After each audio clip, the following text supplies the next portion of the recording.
ചരിത്രം വഴിമാറും, കൊച്ചി ഇളകിമറിയും, ഗ്യാലറികൾ കത്തിയെരിയുന്ന ആവേശവുമായി മഞ്ഞപ്പടയുടെ കൊമ്പന്മാർ വേട്ടക്കിറങ്ങാൻ തയ്യാറാകുമ്പോൾ പ്രതിഫലിക്കുന്നത് ഓരോ മലയാളിയുടെയും സിരകളിൽ പടരുന്ന ഫുട്ബോൾ എന്ന ഭ്രാന്താണ്.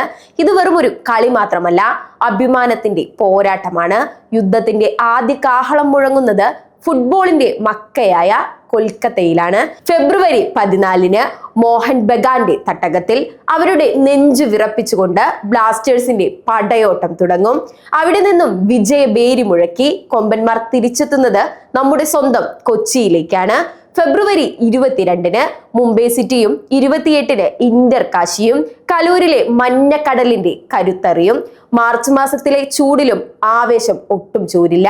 മാർച്ച് 7 ചെന്നൈസിനെതിരായ സൗത്ത് ഇന്ത്യൻ ഡെർബിയിൽ ഗ്യാലറിയിൽ ആവേശം അലതല്ലും. തുടർന്ന് മാർച്ച് 14 ഈസ്റ്റ് ബംഗാളിനെയും 21 പഞ്ചാബ് FC-യെയും തകർത്തെറിഞ്ഞ് കൊമ്പന്മാർ കുതിപ്പ് തുടരും. ഏപ്രിലിലെ കനത്ത ചൂടും ബ്ലാസ്റ്റേഴ്സിന്റെ പോരാട്ട വീര്യത്തെ തണുപ്പിക്കില്ല. April 15 north east, 18 Jamshedpur, 23 Odisha. കൊമ്പന്മാരുടെ കൊമ്പിൽ കോർക്കാത്ത ഒരു ടീമും ബാക്കിയുണ്ടാവില്ല.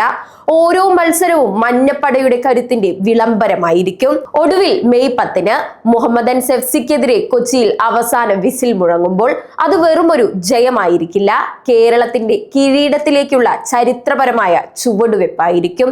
11 പേർ മൈതാനത്ത് കളിക്കുമ്പോൾ ലോകമെമ്പാടുമുള്ള കോടിക്കണക്കിന് മലയാളികൾ ആ ആവേശത്തിന് പിന്നിലുണ്ട്.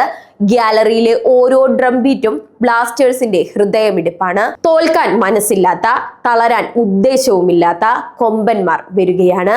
പന്തുരുളുന്നത് കൊച്ചിയിലാണെങ്കിൽ ചരിത്രം കുറിക്കുന്നത് മഞ്ഞപ്പടയായിരിക്കും. നമുക്ക് കാത്തിരിക്കാം ആ കന്നിക്കിരീടം കേരളത്തിന്റെ കൊമ്പന്മാർ വാനിലേക്ക് ഉയർത്തുന്നത് കാണാൻ.